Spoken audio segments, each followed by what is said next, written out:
যাচ্ছে। Hi friends, good afternoon. আমি আপনাদেরকে একটা বিদেশি গাছের সামনে নিয়ে এসেছি। দেখুন এই গাছটা গোড়া থেকে দেখাচ্ছি। এর গোড়াটায় কত ঝুড়ি নেমেছে দেখুন। আগে এই যে দেখুন কীরকমভাবে এরা শিকড় বিস্তার করে। পুরো গাছটা দেখুন, পুরো লালে লাল হয়ে আছে।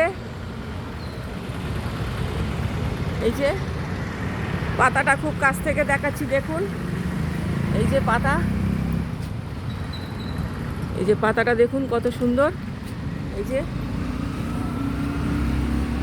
পাতাগুলো দেখুন কত সুন্দর। এই গাছটার নাম হচ্ছে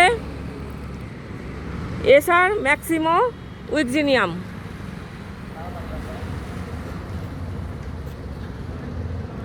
এই এসার ম্যাক্সিমো উইকজিনিয়াম প্রথমে দেখা যায় চায়না এবং জাপানে। চায়নার আনসুই প্রদেশ, হুনান প্রদেশ এবং জাপানের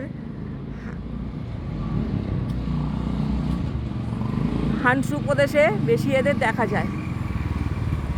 ইংল্যান্ডের বিজ্ঞানী চার্লস মরিস 1881 সালে এটির আবিষ্কার করেন এবং ইংল্যান্ডে নিয়ে যান এবং এর নামকরণ করেন। এই গাছটি 15 থেকে 20 ফিট লম্বা হয়। গাছটিতে ফলও হয় এবং এই গাছটি এখন এই রকম কচি পাতায় ভর্তি। কচি পাতা আসে, পুরো লালে লাল হয়ে থাকে চারিদিক। আর এই দেখুন এর কচি পাতা শেষ হয়ে গেছে।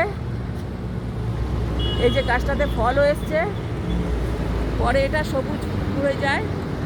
এই যে ফল, ছোট ছোট ফল হয়। এই যে ফল দেখাচ্ছি দেখুন, এই একটা।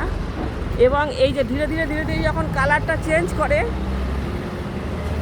দেখুন, লাল থেকে প্রথমে লাল হয়, তারপরে সব পাতা ঝরিয়ে দিয়ে তারপর ওই যে ওটা সেকেন্ড স্টেপ ছিল। এই যে এখানে দেখুন লাল থেকে ধীরে ধীরে ধীরে ধীরে এটা একদম লাল কচি পাতা থেকে এটা ধীরে ধীরে ধীরে ধীরে গ্রিন হয়ে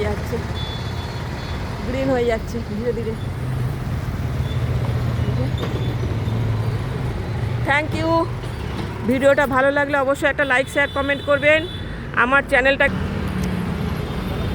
আমার চ্যানেলটাকে সাবস্ক্রাইব করে আমার পাশে থাকবেন। আমি আরও সুন্দর সুন্দর গাছ দেখাবো আপনাদেরকে। Thank you.